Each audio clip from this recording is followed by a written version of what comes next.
Alhamdulillahirrahmanirrahim, pemirsa dirahmati Allah, kembali lagi dalam Damai Indonesiaku. Aku taat tapi hidupku terasa berat. Itulah tema yang kita angkat pada kesempatan siang hari ini, pemirsa. Ketika kita berbicara taat, betapa banyak orang-orang yang akhirnya meninggalkan Allah Subhanahu wa taala karena dirinya tidak sabar menghadapi godaan dan ujian dalam ketaatan. Nah, Kiai Haji Abdul Syukur akan menyampaikan bagaimana caranya agar kita tetap bersabar menghadapi godaan ujian ketika kita taat kepada Allah Subhanahu wa taala. Kiai Haji Abdul Syukur, fadhal.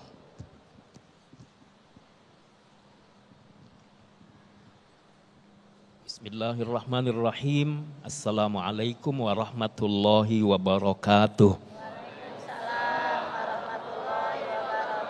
Bismillah walhamdulillah wassalatu wassalamu ala rasulillah Muhammad ibn Abdillah wa ala alihi wa sahbihi wa man tabi'ahu wa wala amma ba'd. Rabbi a'udzubika min hamazatis syayatin wa a'udzubika rabbi ayyahdurun. Subhanaka la ilma lana illa ma 'allamtana innaka antal alimul hakim. Ustaz Hilmi Firdausi, Ustaz Syahdan, ayahanda, ibunda, ikhwatal iman, para pemirsa Damai Indonesiaku yang dirahmati oleh Allah Subhanahu wa taala. Saya mau tanya dulu yang hadir di sini kira-kira punya masalah atau tidak? Sedikit atau banyak? Ringan atau berat? Iya, muka-mukanya kelihatan memang. Alhamdulillah. Tapi kira-kira punya keyakinan enggak bahwa Allah akan menolong kita? Yakin. Alhamdulillah. Ikhwah semua yang dimuliakan oleh Allah Subhanahu wa taala, Allah sudah menjelaskan dalam Al-Qur'an. La yukallifullahu nafsan illa wus'aha. Apapun yang diterimakan takdir atas diri kita sesuai dengan kemampuan kita. Maka apa-apa yang terjadi dalam hidup ini pasti dalam pengetahuan Allah Subhanahu wa taala. Lalu bagaimana orang-orang yang menghadapi ujian, menghadapi musibah, bahkan dia berhijrah di jalan Allah Subhanahu wa taala, kemudian godaannya setelah memilih jalan Allah kok duitnya seret, proyeknya mampet, teman-temannya menjauhi. Lalu bagaimana? Ikhwah yang dimuliakan oleh Allah Subhanahu wa taala, para pemirsa Damai Indonesiaku yang dimuliakan oleh Allah Subhanahu wa taala. Mari kita berkaca. Jika masalahnya adalah penyakit, siapa yang penyakitnya lebih daripada Nabiullah Ayyub alaihissalam? Jika masalahnya adalah ekonomi, Rasulullah Muhammad sallallahu alaihi wasallam diembargo. Para nabi, para rasul adalah mereka yang mendapat ujian tertinggi. Kemudian para wali dan orang-orang soleh adalah di bawahnya. Karena ngomong di bawahnya, saya turun. Ikhwah semua yang dimuliakan oleh Allah Subhanahu wa taala, ujian adalah kepastian. Maka tatkala kita bersungguh-sungguh istiqomah di jalan Allah, yakin Allah akan berikan keadaan kita membaik. Hanya saja kapan kita ini mesti mengencangkan sabar kita. Ngomong sabar sih enak ya. Betul kan? Sabar sih sabar, uratnya kenceng ini. Tapi ketika menghadapinya tidak gampang kan?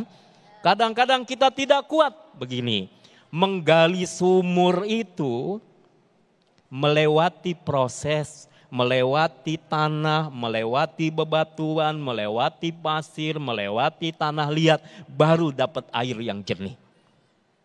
Maka kalau kita benar-benar ingin berada di jalan Allah Subhanahu wa taala, diproses oleh Allah sedemikian rupa, melewati masa-masa, melewati waktu, melewati kesulitan-kesulitan. Tatkala kita sabar, baru kita akan menikmati, benar ini jalan yang aku cari. Saya ingin menyampaikan sebuah cerita.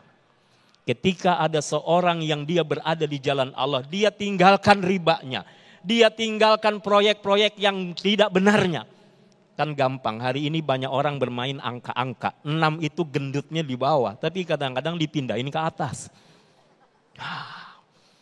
Dia tidak mau main yang seperti itu. Dia tidak mau curang, dia tidak mau menipu.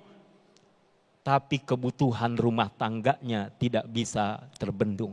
Mesti ada yang dia dapatkan. Akhirnya apa? Di bulan Ramadan, istrinya buat makanan. Dia bawa, dia jajakan, dia tawarkan kepada orang-orang ingin membeli makanannya. Subhanallah, gak ada yang beli, gak ada yang nanya, gak ada yang nawar. Sekarang lagi ini namanya rohana. Rombongan hanya nanya-nanya. Ada rojali, rombongan. Allahu Akbar. Ayah bunda semua yang dimuliakan oleh Allah, menawar pun tidak, apalagi membeli. Dia buat 80 porsi, tidak ada yang menawar, tidak ada yang membeli. Akhirnya apa? Dia keluar dari ruang itu, dia lihat ada satpam, dia bagi-bagi satpam. Lalu masih ada sisanya, dia datang ke masjid, dia serahkan kepada pengurus masjid. Menjelang berbuka puasa, dia pulang ke rumah.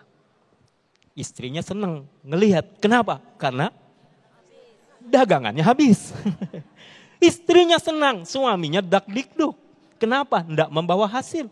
Akhirnya apa? Ikhwan yang dimuliakan oleh Allah Subhanahu wa taala, yang terjadi kata istrinya, tenang, sabar saja, tidak apa-apa. Malamnya pengurus masjid telepon, Pak, kami sudah rasakan makanan yang Bapak bawa. Ternyata berbeda daripada yang lainnya. Kalau begitu kami pesan selama Ramadan, kami pesan 1000 porsi setiap hari.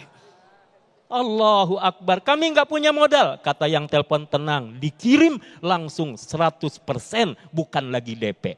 Maka artinya apa? Kesabaran memang mesti dikuatkan. Kita ini kadang-kadang belum tahu apa yang ada di depan, sudah komen duluan. Kita belum tahu nikmat Allah apa yang akan diberikan kepada kita, kita nggak sabaran. Maka orang yang berada di jalan Allah, ujian seberat apapun, sabar, berdoa, bangun keyakinan kepada Allah, aslahabalahum.